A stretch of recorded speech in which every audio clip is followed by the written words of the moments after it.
My name is Ian Cook. I'm 74 years old next month. I've been at the Lowestoft College in IBTC for approximately 18 years. For that, I was running a furniture unit in Yarmouth, 2 or 3 years. But before that, I worked for Brook Marine, one of the local boat builders, quite well renowned, and that was for 25 years. Before that, I was an apprentice in Rosyth Dockyard. I've done a full apprentice, 5 years there, before I wanted to spread my wings and come down to East Anglia. Never looked back, met a nice girl here, married, been married now 50 years, 3 girls, 9 grandchildren, who all live locally, so we enjoy each other's company, go on holiday together. It's still a great lifestyle for me as far as I'm concerned. So it's been all upwards. The job itself gives me a lot of job satisfaction. I see students from all over the world, make friends with a lot of them. I try and teach them as much as I can with the skills I have. Sometimes, because of the modern way we think and that, they teach me a few things. So it works both ways, but always enjoyable. If the day comes when it wasn't enjoyable, I don't think I'd be here. So that's basically where I'm coming from as such. So what I try to give the students that come here is an insight into the old traditional ways of doing things. Because, to be honest, everybody can use power tools these days. But traditionally, and when you're on a boat, you sometimes have to use hand skills. You can't take a power planer or a big machine onto a boat, you have to do it by hand. So therefore, we plant you with the skills like sewing and chiseling and planing, the basic ones that today we seem to be losing almost, because everything comes manufactured in kit form. We don't look at it like that. We look at creating it ourselves, which gives you job satisfaction. Even using traditional wooden planes, and we even make them in the joiner shop to do the job, making the oar, etc.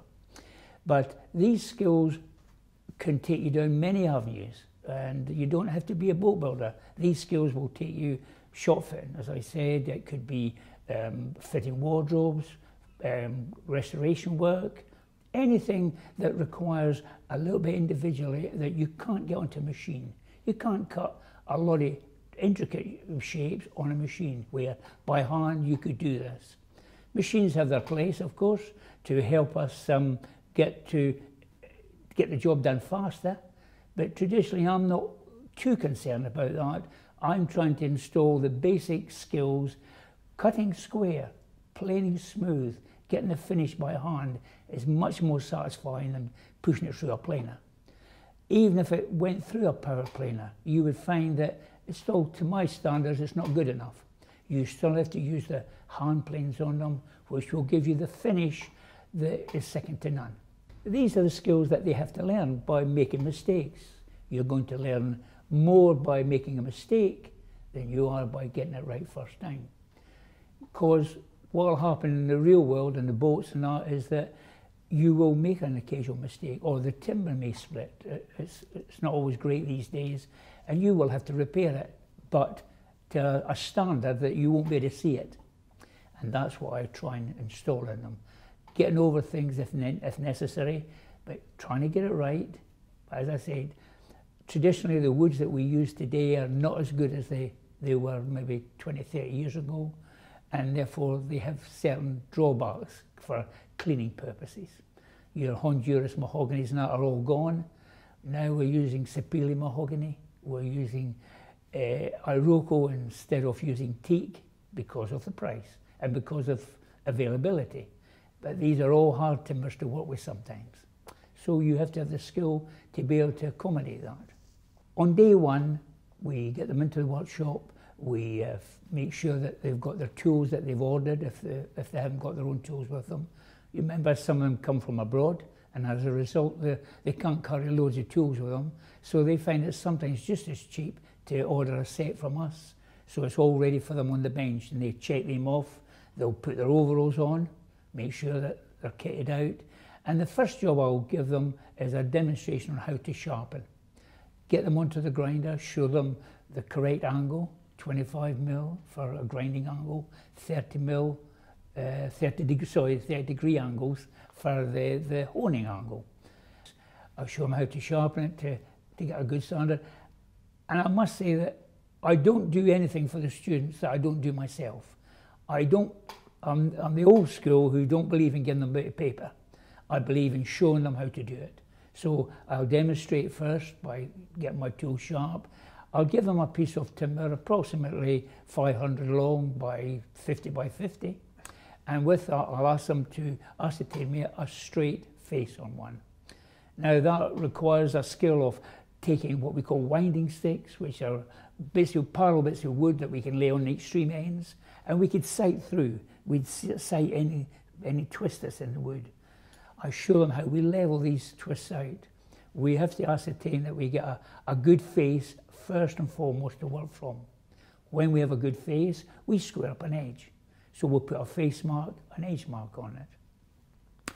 Then we'll use a marking gauge to bring it to the correct width and also to the correct thickness. So we should have at the end of the day a nice rectangular piece of wood to start working on. On that, we'll start to do some sawing and chiseling. This is where they find that the ones who are not skilled come adrift a little bit, because sawing is a hard thing to get dead on the lines. But I show them a way how to get over that by chiseling methods, scribing a mark and chiseling, so that even if it goes off a little bit, they can still get it back onto line. Then we're going to be looking at doing a mallet. We use a different wood for that, a beech. Beech for that, it's hard, it's durable for us.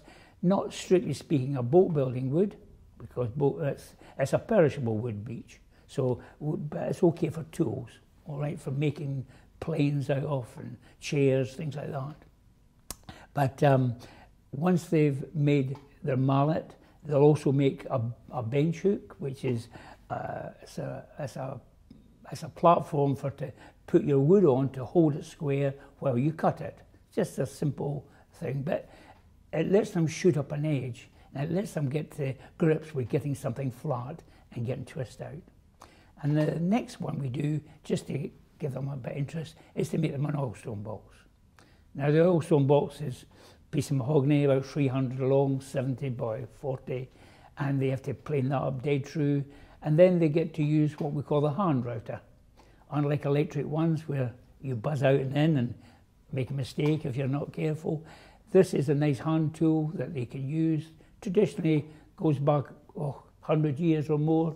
Right? We still have some of the original, what they call granny's tooths, which are the equivalent to that in the old days. But the modern day ones, Stanley's and that, they have a little metal blade, a metal base, and this is adjustable foot on it, so that we can chisel out and get it down to the exact depth. In our case, it's about 14mm.